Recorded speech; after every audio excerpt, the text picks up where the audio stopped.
¿Qué tal, hermanos? Buenas noches. Bueno, el tema de esta noche es interesante, hay que prestarle la debida atención.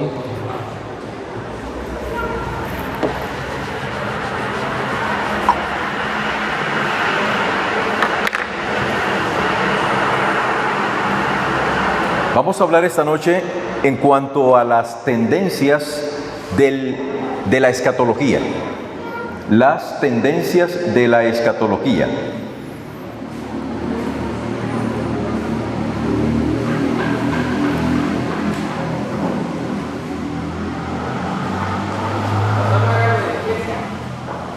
Sí, voy a hablar de la iglesia, pero anoche dije que iba a hablar de las tendencias de la escatología y de las tendencias que hay actualmente en la eclesiología. Entonces, las tendencias que hay, porque debo entrar en materia inmediatamente, en la escatología, es primero el dispensacionalismo. Por razones de la cámara no me puedo salir, así que me voy a tener que comprar el pedacito de baldosa, porque la cámara está haciendo un trabajo especial. Entonces debo quedarme aquí. En primer lugar, el dispensacionalismo. ¿Qué dice el dispensacionalismo? Dice lo siguiente: tarea para ustedes. Debo buscar cuáles son las 6 o 7 dispensaciones. Entonces, el dispensacionalismo se escribe así, como usted escribe dispensacionalismo. Una palabra larga. Dispensacionalismo. Entonces, la tarea que ustedes tienen para entregar mañana, y alguien diría, pero es que mañana es en la noche, ya es sábado. No hay problema, usted entrega la tarea por escrito, coloca el nombre suyo, se lo entrega el pastor. ¿Qué tiene que buscar usted? ¿Cuáles son las dispensaciones? Busquen dispensacionalismo e inmediatamente le salen allí las dispensaciones. Este es un problema que nos han dado. John Darby, un teólogo, un pastor, John Darby, él fue el que inició esto. John Darby, ellos inventaron esto. Esto no existe en ningún momento en la Biblia y se van a dar cuenta que es caprichoso esto. Pero los dispensacionalistas están hoy en todas las iglesias protestantes, todas. Y ellas dicen que el reloj profético es Israel. Entonces, todos los ojos están allá en Israel para ver el cumplimiento del desarrollo profético. Ellos dicen que los 7 años, ellos interpretan las 70 semanas de una manera muy interesante. Ellos están esperando que aparezca el Mesías allá. Ellos esperan que durante 3 años y medio el anticristo gobierne de una manera interesante a todo el mundo, luego se revela y luego intentará destruir el templo y toda esa cuestión. Es un cuento bien elaborado, pero no soporta la investigación bíblica porque las dispensaciones son caprichosas. No hay un solo pasaje bíblico, bueno, sí lo utilizan, sí lo buscan, pasajes bíblicos para avalar cada una de las dispensaciones. Todo lo sumergen al futuro. Por cierto, los dispensacionalistas son futuristas. Ellos son futuristas. Todos los acontecimientos estarán en el futuro, después que Cristo vuelva por segunda vez. Ellos enseñan lo siguiente: Cristo viene por segunda vez.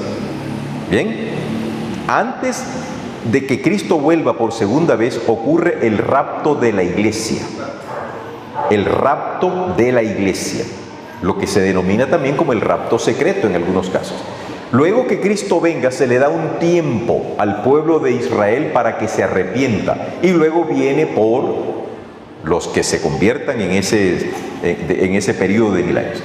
Bueno, otro peligro que tenemos dentro de la escatología es el de combinar profecías con narraciones históricas. Combinar profecías con narraciones históricas. Es decir, los libros históricos de la Biblia están catalogados en una ubicación especial, pero todos los libros tienen algo de historia, algo de narración. ¿Ok? Entonces, una historia no debe, porque sí lo han hecho, no debe ser tomada como un elemento para hacer una profecía. Ya se los voy a explicar con el siguiente ejemplo. Tengan la bondad, búsquense el libro de Esther, el capítulo 1.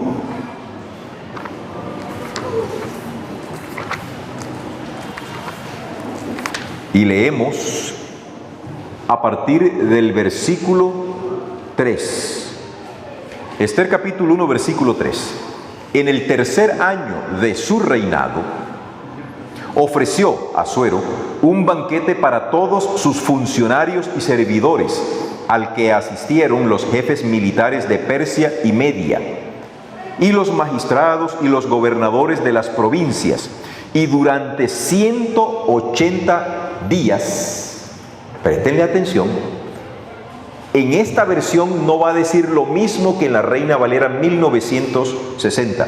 Y durante 180 días les mostró la enorme riqueza de su reino y la esplendorosa gloria de su banquete. ¿Cómo dice la versión Reina Valera 1960? Aquí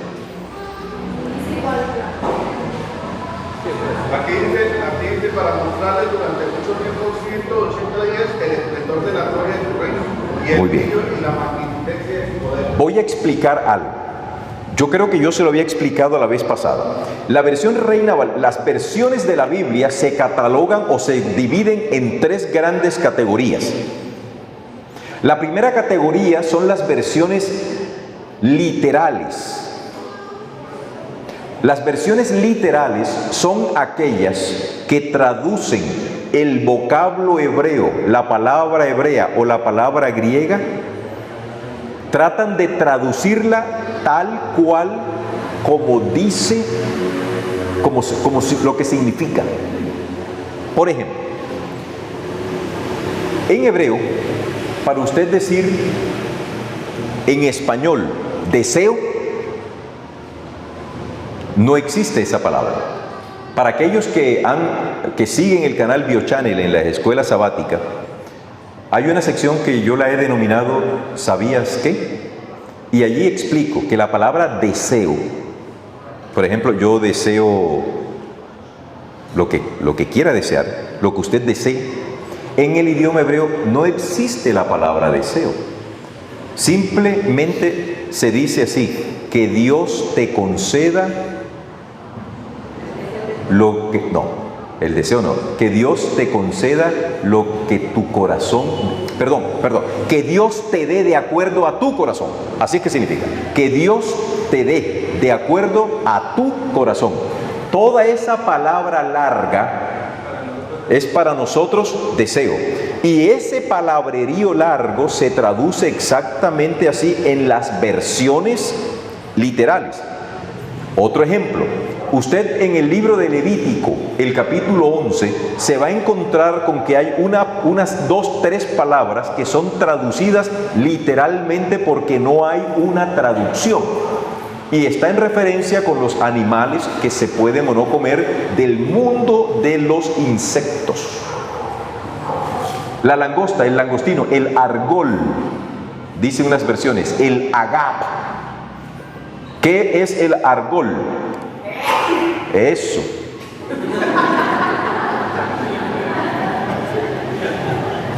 ¿Qué es el agap? No se sabe. No se sabe. Entonces se da exactamente la transliteración. ¿Cuáles son las versiones literales? Versiones literales son la Reina Valera 1909, 1960, 1995, la 2000. Esas versiones son literales. Significa que están traduciendo lo más apegado al texto hebreo o griego posible. Tenemos las versiones dinámicas. Las versiones dinámicas son aquellas que utilizan un lenguaje un poco más moderno, más comprensible para la actualidad. Una versión dinámica es la Nueva Versión Internacional, que es la que yo estoy leyendo. No es la mejor versión. Por cierto, no existe la mejor versión. En la Facultad de Teología los estudiantes nos preguntan, y en las iglesias también, Pastor Jonathan, ¿cuál es la mejor versión de la Biblia? Uno les responde, ¿para qué la quieres? No, para dar estudios bíblicos, la Reina Valera. No, es para explicársela a alguien, la Nueva Versión Internacional. ¿Bien? No, que para hacérsela más comprensible a un joven, las paráfrasis. Pero entonces, ¿cuál es la mejor versión? Todas. Todas. ¿Por qué? Porque todas te brindan un enfoque diferente, y de enfoque en enfoque tú tienes un cuadro completo. Entonces, Esther 1:3 en la Reina Valera Internacional, en la Reina Valera dice, ¿cómo dice, hermano César? El esplendor de la gloria de su reinado, el versículo 3, dice, en el tercer año de su reinado ofreció un banquete a todos sus príncipes y sus cortesanos.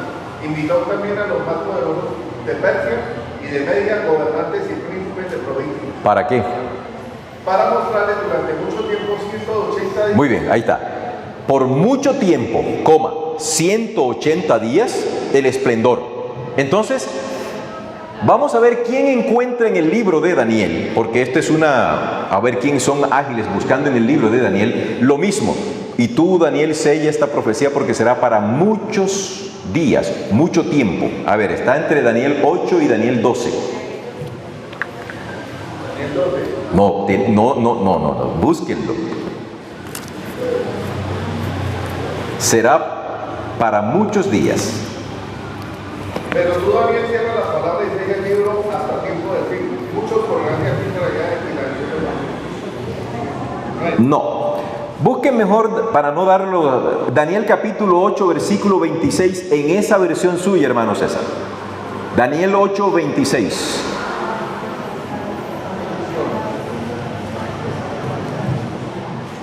con su sagacidad. No, Daniel 8, 26. La visión de las tardes y mañanas que se ha referido es verdadera. Y tú guardas la visión porque es para muchos días. Para muchos días. Bien, ¿de qué se viene hablando en Daniel 8?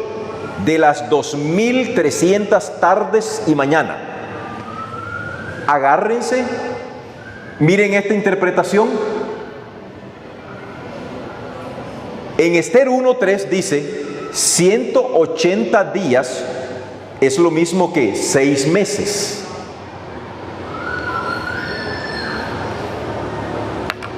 Esa es una profecía.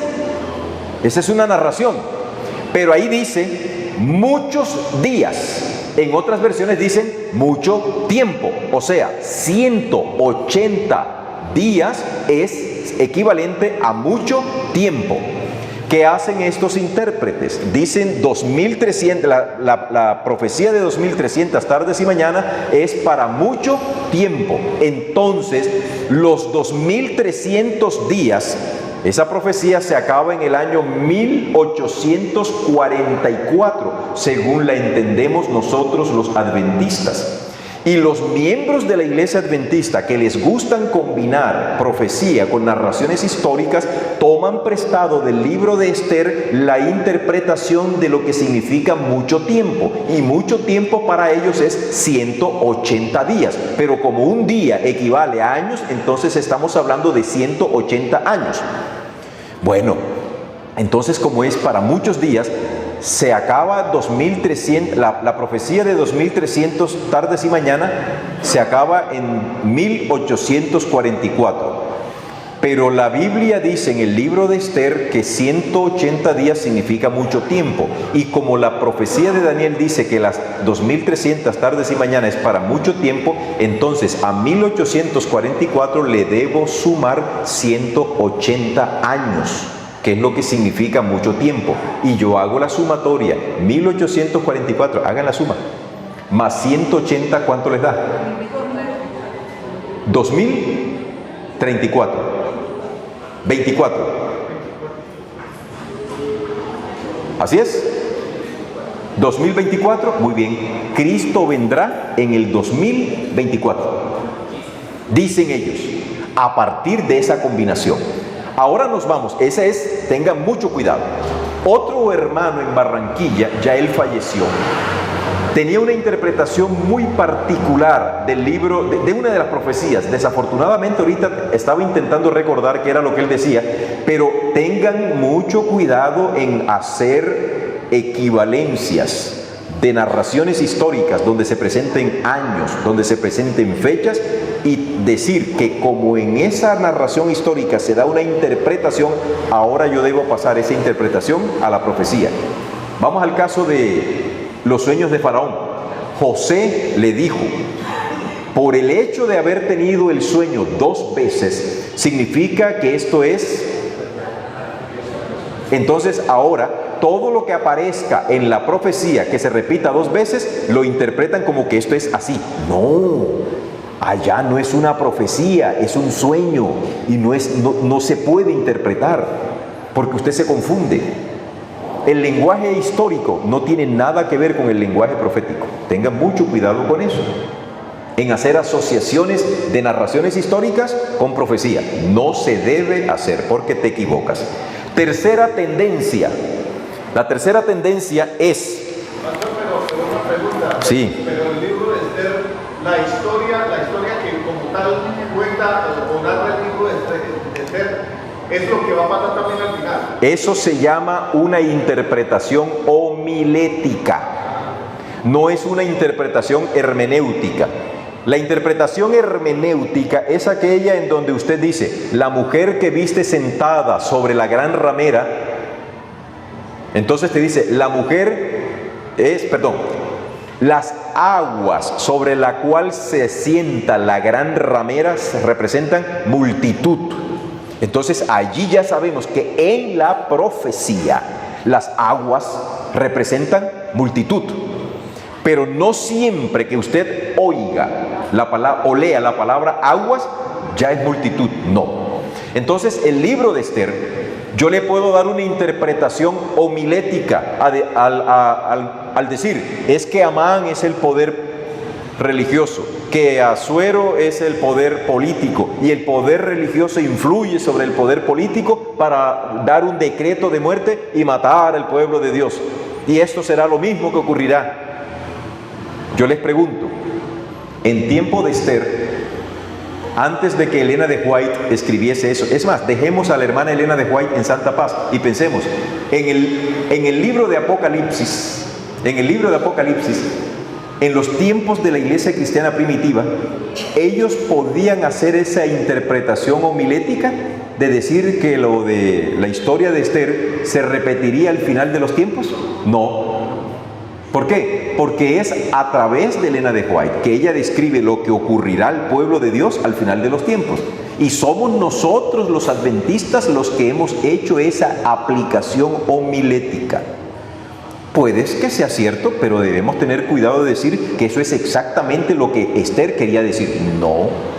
Pero no solamente con Esther, con muchas cosas que han pasado, por lo menos la destrucción del templo. Todo lo que ocurrió. Porque el escrito de profecía habla sobre eso, dice que la destrucción del templo solamente, comparando con lo que le va a pasar en el tiempo del fin, dice que es un válido reflejo de lo que va a pasar en el la destrucción de Jerusalén, no del templo. No, de Jerusalén, sí. Eso sí, porque cuando usted me dice destrucción del templo, no. La destrucción de Jerusalén en el deseado de toda la gente es el conflicto de los siglos. Sí se dice de que por misericordia Dios combinó los 2 eventos. Los eventos finales que serían catastróficos y los mezcló con la destrucción de Jerusalén por amor a los discípulos. Hoy nosotros entendemos eso, cuando eso sí es hermenéutico, porque Elena de White está diciendo, esto es con esto. Ese sí es hermenéutico. Bueno, seguimos. La tercera tendencia dentro de la iglesia, fijar fechas. Fijar fechas. Yo tuve un alumno que un día yo me encontraba fuera del país, estaba fuera del país, y entonces nos citamos en una reunión de Zoom, porque él había descubierto el día y la hora y el año en el que Cristo vendría. Por supuesto, nosotros queríamos escuchar eso porque sabemos que la Biblia no avala ese tipo de razonamientos. Su posición era exactamente la de David Gates. Cristo vendrá en el 2032, otros dicen que el 2031, cada quien pone una fecha de acuerdo a de dónde arranque la profecía de ellos. Iglesia Adventista, pueblo de Dios, cuando Cristo estuvo aquí en la tierra, Dios encarnado, sus discípulos le preguntaron un poco antes de irse, dinos, ¿cuándo serán estas cosas? Jesús les dijo, del día ni la hora, nadie lo sabe, ni yo. Entonces interpretan eso de ni yo y le buscan una explicación. ¿Saben? Le están diciendo a Jesús en su cara y de manera descarada, tú eres mentiroso. Tú nos quisiste engañar, pero fue para que nosotros investigáramos un poquito más, porque a ti sí te interesa saber. Perdón, a ti sí te interesa que nosotros sepamos cuándo es el día, el mes y el año de tu venida. Ese es un argumento pobre, porque Dios no miente, Dios no cambia. Y cuando Él dijo, el día y la hora, yo no la sé, lo estaba diciendo con absoluta seguridad. Porque cuando Cristo vino aquí a la tierra, Él se despojó. Él no usó los atributos divinos. Y dentro de los atributos está la omnisciencia, la omnisapiencia, la omnipresencia, la omnipotencia y todos los atributos que distinguen a Dios. Cristo los tenía, pero no los usó.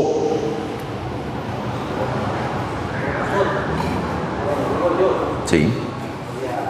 Estamos viendo un final, ¿cierto?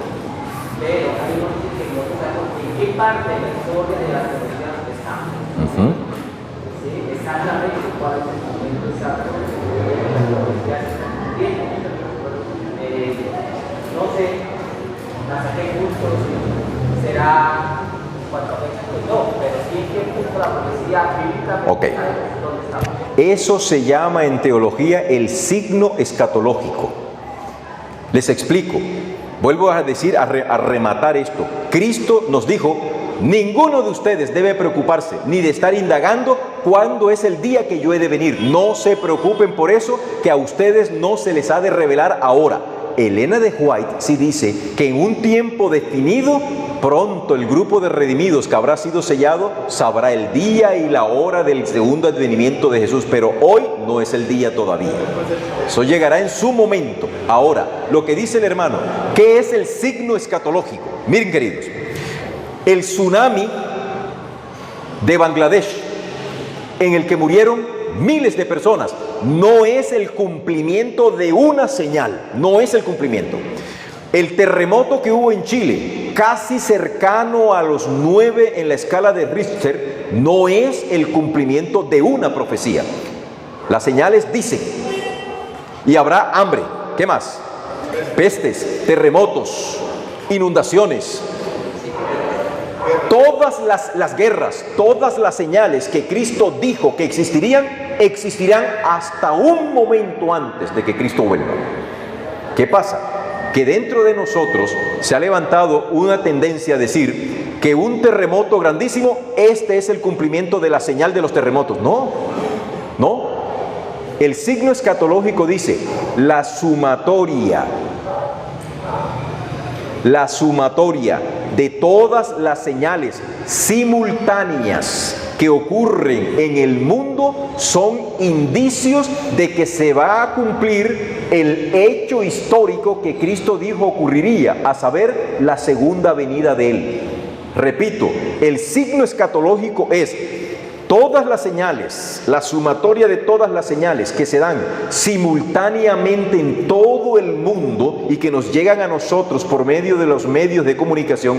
La sumatoria de todas esas señales que se están dando simultáneamente forman parte del signo escatológico. Signo, entiéndalo como señal.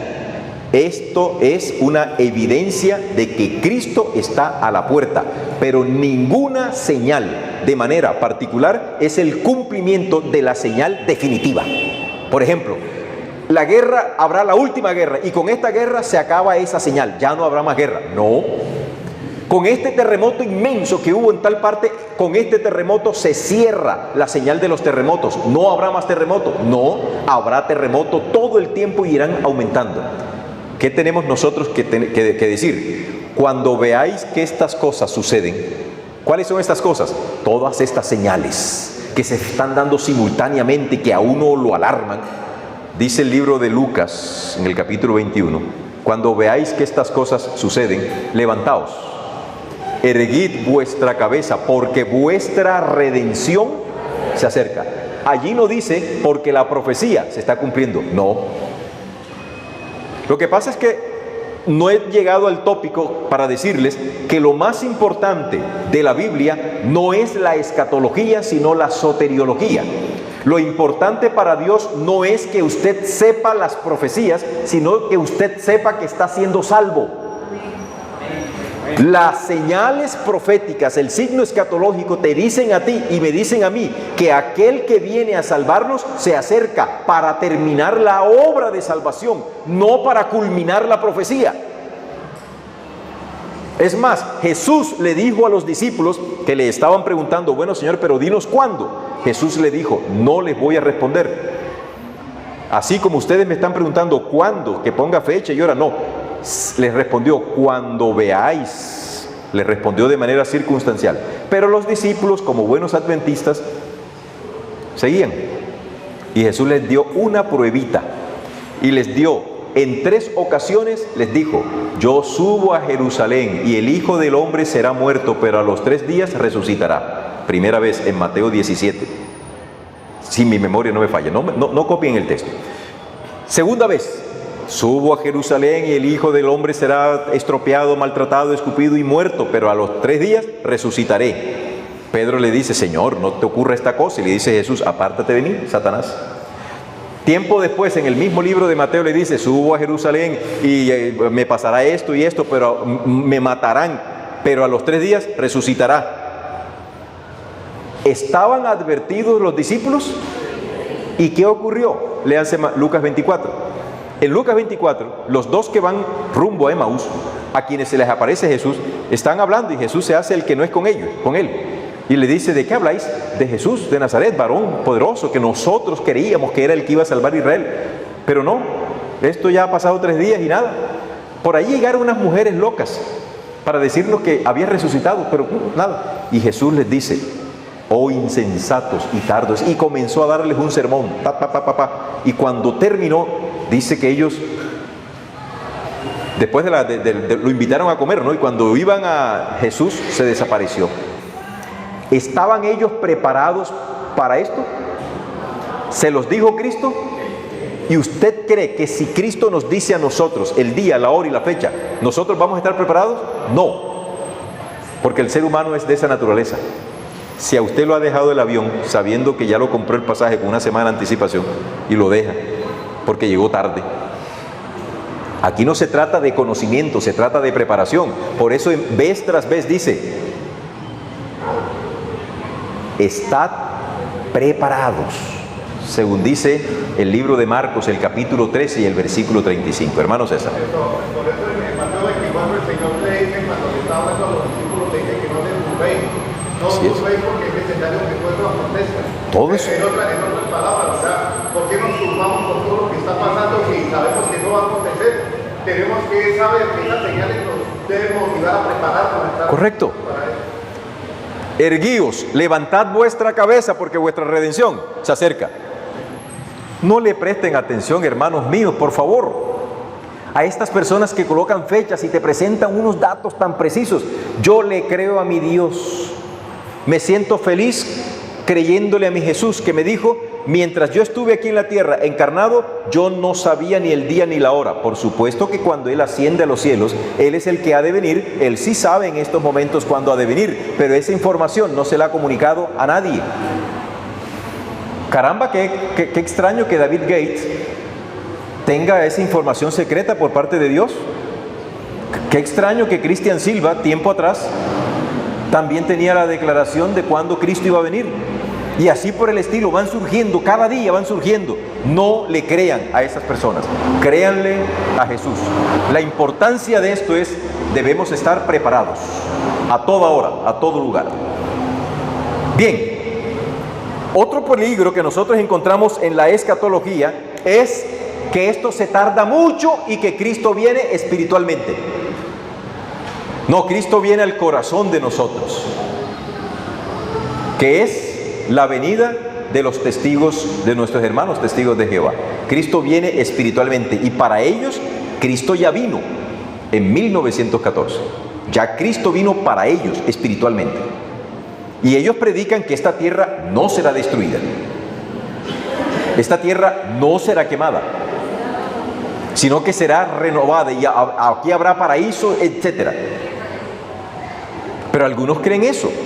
Ya Cristo vendrá espiritualmente. Nada de eso. Cristo se demora mucho. No se demora. Los acontecimientos finales son rápidos, dice Elena de White, y lo son. Y ustedes y yo hemos sido testigos de cómo tantas cosas han ocurrido. Desde 1991 para acá, muchos acontecimientos que nosotros no nos imaginábamos cómo iban a ocurrir, ocurrieron delante de nuestras propias barbas. El desmoronamiento de la ex Unión Soviética se acabó. Delante de nuestros ojos se acabó la Unión Soviética. Ahora estamos viendo por ahí rezagos y cosas, y uno dice: no, es que va a surgir, que el comunismo era la oposición.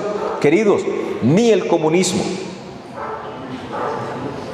Nótense ustedes que el enemigo de Dios aquí en la tierra no está descrito en la Biblia como comunismo, sino como un cristianismo apóstata. Y nosotros a veces, lo he escuchado, están pendientes de la iglesia católica y dejan de poner la cámara en las iglesias protestantes. Según la profecía bíblica que nosotros entendemos, son las iglesias protestantes las que influirán sobre los gobiernos, particularmente de Estados Unidos, para impulsar la ley. Y entonces nosotros decimos que es la iglesia católica. No. El peor poder que existe aquí en la tierra no es el comunismo. El que se opone a Dios no es el comunismo. Quien se opone a Dios es una manifestación espuria del cristianismo, que está representado en el sistema papal, no en el hermano católico.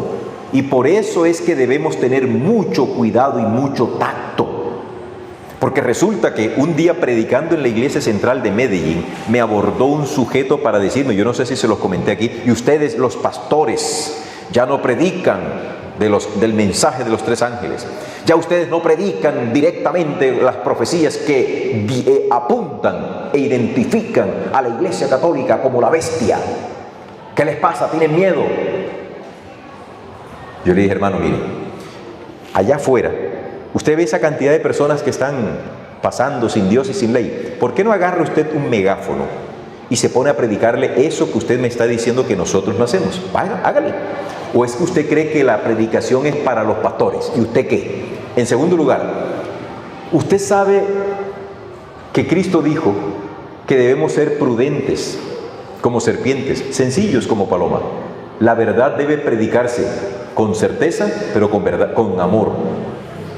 ¿Usted sabe cuántas almas, cuántas personas hay en la iglesia católica que son puros, que son sinceros católicos, buenos cristianos, para que usted venga a decirle: es que María, ustedes son esto, que no hagan eso? No se lo estoy diciendo al hermano, porque vino un hermano: cállate la boca, tú lo que eres un no sé qué cosa, y se lo llevó para allá. Menos mal que apareció un hermano que peleó por mí. No. Es que el pastor Everson ya no predica el mensaje de los 3 ángeles. Entonces le respondo, no a él, sino a otros que me hicieron esta pregunta. Hermano, ¿usted alguna vez se ha parado aquí y su título es, el sermón mío se titula El mensaje del primer ángel? Puede que sí. ¿Y de qué va a predicar? No del mensaje del primer ángel. Bueno, cada vez que el pastor Everson Bautista se para aquí en el púlpito y habla del sábado, está hablando del mensaje del primer ángel. Cada vez que habla de la ley de Dios, está hablando del mensaje. Cuando habla de la creación, cuando habla de todo lo que contiene, está hablando del mensaje del primer ángel. De plano, a los estudiantes de teología yo los pongo a hacer un examen, una investigación, que si usted la quiere hacer, hágala, y es, ubique las 28 creencias adventistas debajo de cada uno de los mensajes de los 3 ángeles. Usted escriba aquí, mensaje del primer ángel, y ubiquen las creencias adventistas, ubíquelas aquí, las que están contenidas dentro del mensaje del primer ángel. Segundo ángel, meta las creencias que hagan falta, y el tercer ángel, meta las creencias que hagan falta. Cuando usted haga ese ejercicio, se va a dar cuenta que todas nuestras creencias están metidas dentro del mensaje de los 3 ángeles. Pero el que no hace ese ejercicio se le da por decir cualquier cosa. Bien, cierro el capítulo de la escatología y entro a eclesiología. Entramos a la eclesiología. ¿Qué significa la palabra iglesia? La palabra iglesia significa simplemente asamblea. Es una concurrencia y es una palabra de origen griego que se debe entender buscando cómo se entendía allá en el mundo griego. No es una palabra litúrgica, no es una palabra que Dios se inventó. Los hombres se la inventaron. ¿Cómo se explica la palabra iglesia? De la siguiente manera. Usted está sentado en su barrio, todos nosotros estamos sentados y por casualidad, vivimos en la misma cuadra, todos nosotros. Y de repente pasa una moto a gran velocidad, cayó por allá. El motociclista quedó patas para arriba, quedó tirado en el piso. ¿Qué hace usted? ¿A qué? ¿Por qué sale corriendo? ¿Por qué sale corriendo? A chismosear, a morbosear, para ver si el tipo está vivo, está muerto o cómo quedó. Y llegamos allá y lo rodeamos. El pobre tirado ahí, nosotros ahí, no, y empiezan las voces. Quítele el casco, no, que no está respirando, quítele la correa, que llamen al médico, que la policía, mira que va a estallar esto, y comienzan las voces. En ese momento pregunto, ¿quién convocó a esa concurrencia? El accidentado. ¿Y quién es la concurrencia? Nosotros que llegamos a ver lo que había pasado. En el caso de la iglesia, quien convoca es Cristo. Nos convoca a nosotros. Y nosotros vamos a la presencia de Él para percibir su hermosura y su belleza y su santidad. Quedamos extasiados y en la presencia del Señor nos quedamos. ¿Cuándo comenzó la iglesia? Hay 3 iglesias. Está la iglesia en el cielo, está la iglesia de los mundos no caídos y está la iglesia terrenal. En cada una de estas, esa es pregunta fija para el examen. Iglesia celestial, iglesia de otros mundos, formada por los habitantes de otros mundos, y tenemos la iglesia terrenal. En el libro de Apocalipsis, nosotros vamos a encontrar una ilustración de lo que es la iglesia, la adoración que se da allá en el cielo. Pero quiero sobre todo hacer énfasis en lo siguiente: Dios fue quien creó la iglesia. La iglesia no es la estructura, la iglesia es usted, somos nosotros. La afluencia de quienes creen forma una iglesia, pero hay tendencias dentro de la iglesia, hay tendencias dentro de la escatología. Ya no les voy a hablar mucho porque el tiempo ha avanzado. De verdad que me da mucha preocupación por ustedes porque trabajan, tienen que levantarse temprano algunos. La lluvia nos jugó una mala pasada hoy, llegamos más tarde de lo habitual. Pero, ¿cuáles son las tendencias actuales? ¿Quieren ver? La tendencia es hacer de la iglesia una iglesia social. La primera tendencia. Una iglesia social. ¿Qué significa esto? Que la iglesia debe no recibir los diezmos para pagarle a los pastores que predican el evangelio. No debe recibir las ofrendas para el sostenimiento del templo y las necesidades propias del desarrollo y de la funcionalidad de del templo. Debe recibirse ese dinero para poder ayudar a los necesitados. En Barranquilla hay, porque no ha fallecido y no ha cambiado de opinión, un hermano que tiene unos negocios. Él da su diezmo, pero lo administra a su criterio. Él no lo entrega en la iglesia porque él dice que los pastores se comen esa plata. Yo aprendí algo aquí con el pastor Everson, y es lo siguiente. Él me dice, aquí en la asociación del Oriente, los pastores tienen conciencia de que son los diezmos de los hermanos los que le pagan el sueldo a él. No es justo ver que el pastor esté en tremenda camioneta último modelo, mientras que el hermanito anda vendiendo arepas por la calle y le devuelve el diezmito, y entonces ese diezmito el pastor se lo come. No. Hay tantas cosas que yo pudiese decirles que les digo a los estudiantes allá. No es así, pero me gusta mucho ese concepto que tienen acá. No ostentar, porque en verdad uno debe ser consciente.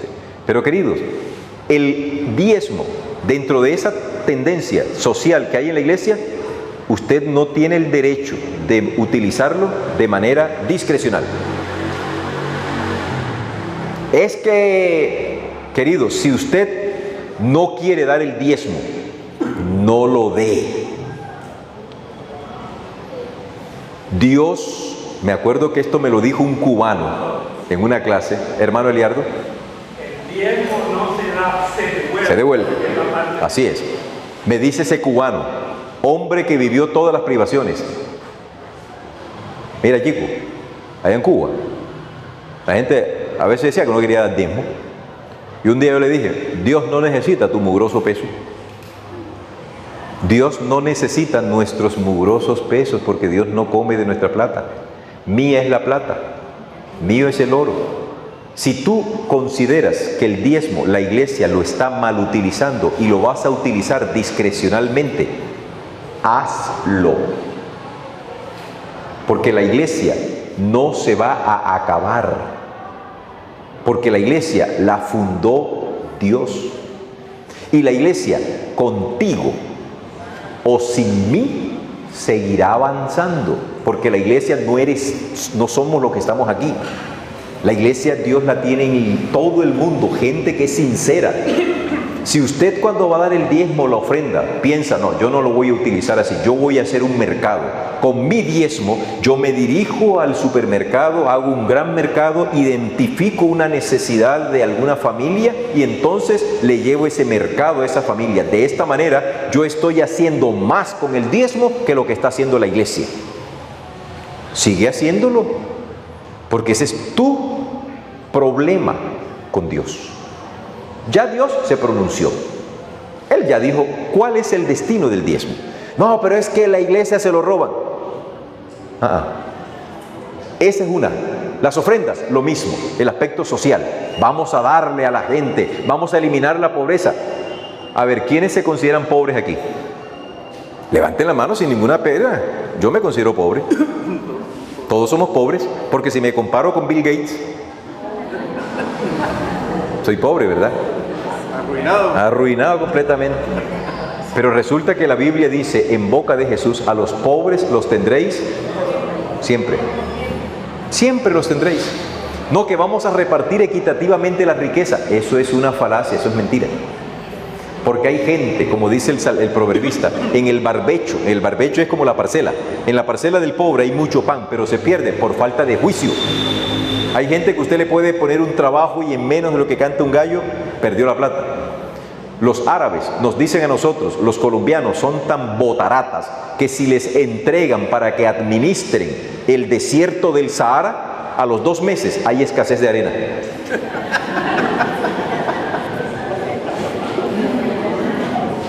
¿Por qué? Porque no saben administrar. Bien. Otro componente que está en tendencia fuerte es la política dentro de la iglesia. Nosotros debemos cristianizar la política, dijo alguna vez un pensador alemán llamado Jürgen Moltmann. Debemos cristianizar. Hoy ustedes vieron que en las redes sociales muchos adventistas participaron activamente en el mundo de la política. Algunos decían, no apoyen a este candidato porque este candidato fue guerrillero. Y si es guerrillero, entonces va a volver el país como Venezuela. Y si lo pone como Venezuela, pobre nosotros, porque aquí lo que viene... Y entonces uno le respondía así personalmente, ¿y qué es lo que tú esperas de este mundo?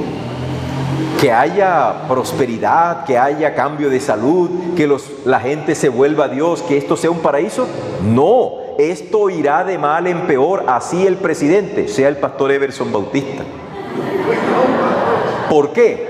Porque al pastor Everson Bautista como presidente, él no es el que determina qué es lo que ha de hacer, sino son los del Congreso, los gobernadores, y eso es lo que Dios utiliza para guiar. A ver, voy a explicarlo de esta forma, a ver si me logro entender. Los planes de Dios son así: debo meterme por aquí, por esto. Posteriormente debo ir por acá, voy a conducir a Colombia por esto así, y lo saco por aquí, lo meto por acá. Dios va moviendo todo. No importa que el presidente sea un ateo, no importa que el presidente hubiese sido un ingeniero, aquí no vale nadie, aquí lo que vale es el plan de Dios.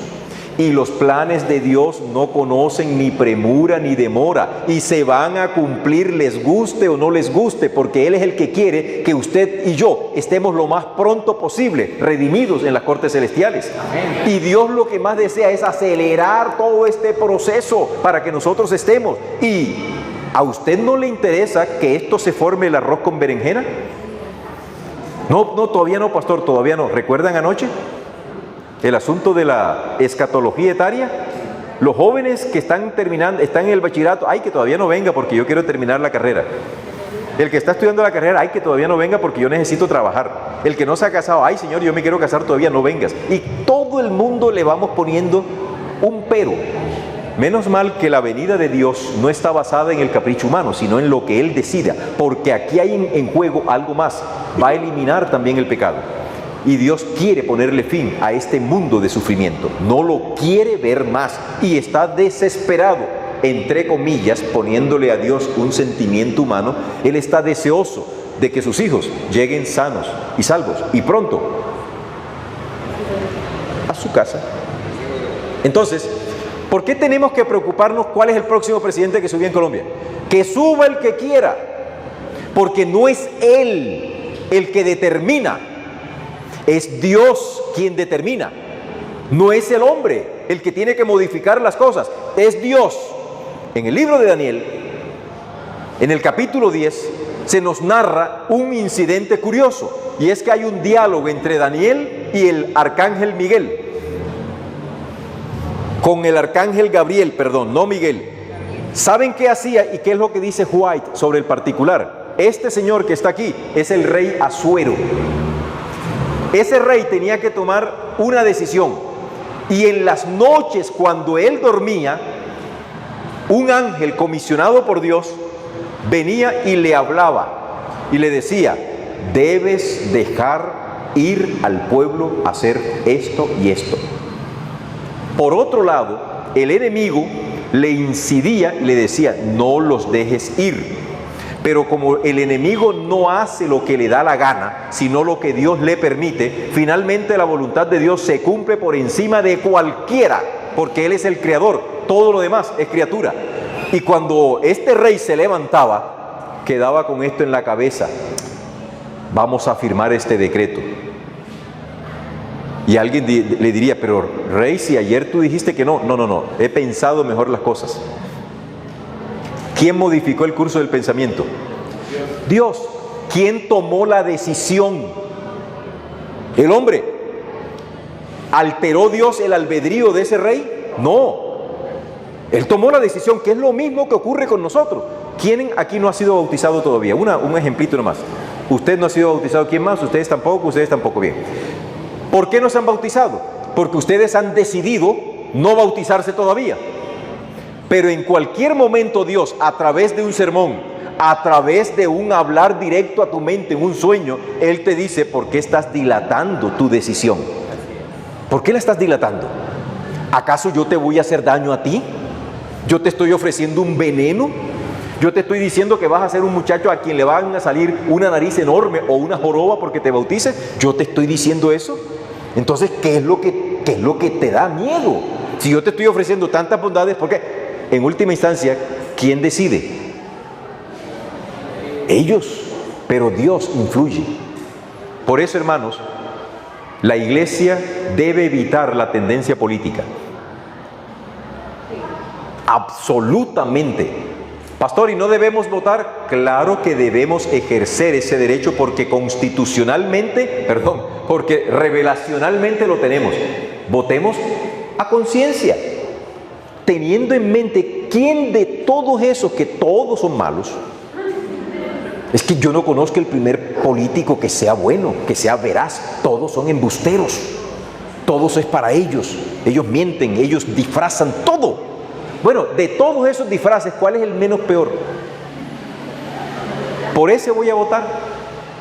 Pero no voy a hacer proselitismo de mi boca. Vota por este, porque este sí es el que va a salvar a Colombia. Salvará a Colombia. No, que este sí va a salvar al mundo. Salvará al mundo. A este mundo lo salva solo Dios, porque de Jehová es la tierra y su plenitud. Nosotros somos hechuras, somos hijos de Dios. Bien, una última, porque mi tiempo y el de ustedes está avanzando a pasos agigantados, es el que tiene que ver con el ecumenismo. Ecumenismo, la tendencia que hay en algunos de la iglesia y en las tendencias que hay fuera de la iglesia y dentro de la iglesia a formar una sola iglesia. Y nos han dicho a nosotros que los adventistas, que el pastor Ted Wilson está reuniéndose con el Concilio Mundial de Iglesias para hacer ecumenismo. Eso es mentira. ¿Qué hacemos nosotros? ¿El hermano Ricardo? ¿Así que se llama usted? El hermano Ricardo es pentecostal. El hermano César, ¿así que se llama usted? Usted es testigo de Jehová. La hermana es bautista. Usted es anglicano. Usted es musulmán. Usted es budista. Usted es Bahá'í. Usted es Hare Krishna. Usted es del Wesleyano. Usted es presbiteriano y usted es agnóstico. Usted no cree en nada. Yo soy adventista.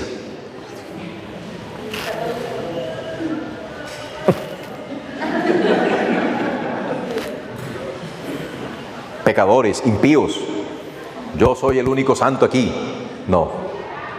Jesús habló con prostitutas, habló con ladrones, habló con fariseos, habló con saduceos, habló con todo el mundo. ¿Por qué? Porque es que yo debo decirle a él: me encanta que usted sea cristiano. Debo darle a él la parte que a él todavía le falta del mensaje perfecto que Dios me ha dado a mí.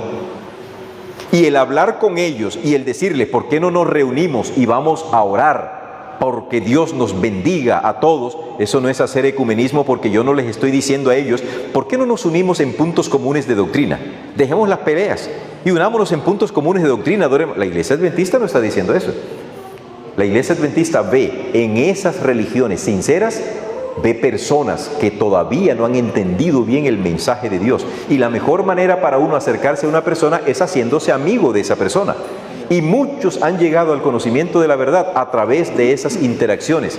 No crean ese cuento que nos meten los... Dice que aquí hay jesuitas infiltrados, que nosotros estamos por debajo de la cuerda y delante de toda la iglesia. Nosotros estamos haciendo convenios con el Vaticano. Eso no es cierto.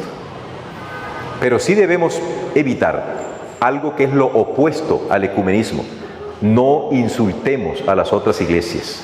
No tratemos mal a estos hermanos que vienen, que son también sinceros allá. Usted como adventista se siente sincero, se siente convencido de lo que cree. ¿Usted cree que ellos allá no están convencidos de lo que creen? Usted no recuerda que los discípulos estaban convencidos de muchas cosas y fue Jesús y su amor quien los convirtió, quien los convenció de su error. Eso es lo opuesto al ecumenismo. Un cuarto aspecto que ha surgido en la iglesia y que es una tendencia después de la pandemia es que ya no necesito reunirme. Yo puedo tener mi propia iglesia en mi casa escuchando el sermón que me ofrece una amplia parrilla de canales. Yo puedo en la iglesia escoger al predicador que más me guste, porque cuando yo vengo aquí a la iglesia de El Paraíso, va a predicar el hermano Pepito Mendieta y ese hermano es más aburrido que un locutor de ajedrez. No me gusta. Entonces, ¿yo para qué ir allá? Además, en esa iglesia hay 3 hermanas o 3 hermanos que me caen gordos. Pero llamaríamos individualismo. Sí, o sea, la iglesia ahora ya no es esto. Después de la pandemia, hay una tendencia fuerte en algunos miembros de la iglesia a volver su propia casa una iglesia. Olvidando lo que dice Pablo. No olviden, no dejen de congregarse como algunos tienen por costumbre. La pandemia sirvió para depurar muchas cosas. Empezó a sacudir de alguna manera el trigo y la cizaña. De alguna forma comenzó Dios a mostrar esto. Hoy nosotros vemos que hay personas que son reticentes a venir. Cuando se dio el permiso de abrir la iglesia, íbamos al mercado sin ningún problema con el tapaboca a comprar, pero aquí a la iglesia no se podía venir porque nos contagiábamos. Eso no lo ocurrió aquí. A mí me agarró la pandemia dura y pura en Amberes, en Bélgica. Me la agarró durísimo. O sea, no que me dio, sino el confinamiento era tal, usted no podía salir. A ti te llevaban el mercado a la casa, porque es un país socialista. Terrible. ¿Cuánto anhelaba uno volver a la iglesia? Pero, bien, esa tendencia de volver individualista, la iglesia es un grave peligro. Algunos dicen, yo no voy a la iglesia porque allá lo que hay son hipócritas. Mucho cuidado, el hipócrita eres tú. Que hay orgullosos, el orgulloso eres tú. Y todo lo que tú digas de los demás, Jesús dijo, el que juzga se está condenando a sí mismo, porque en la cosa que tú juzgas, tú mismo eres culpable. Bien, quiero tocar, no, que ya no hay, ya está bien, es las 8:30, tiempo suficiente, queridos. Espero que mañana no llueva. Mañana vamos a tocar el tema, ya les voy a decir.